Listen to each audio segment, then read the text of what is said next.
Ja som to robil s najlepším vedomím svedomím všetkým 150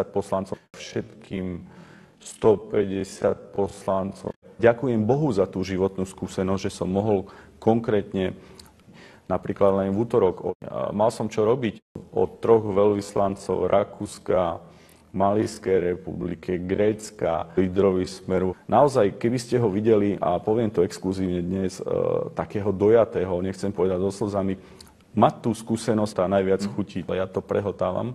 A je to moje umenie, ja iný nebudem. No nie, nikomu to nemá zapchať ústa.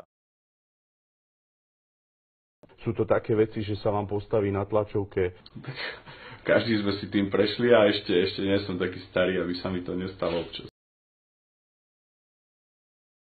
Život mi donesol jedno veľké ľudské ponaučenie. Zodpovednosť politikov je prehltávať. Je povedať národu, že ho už nebudem brať do úst. Je to, ešte raz opakujem, klamstvo.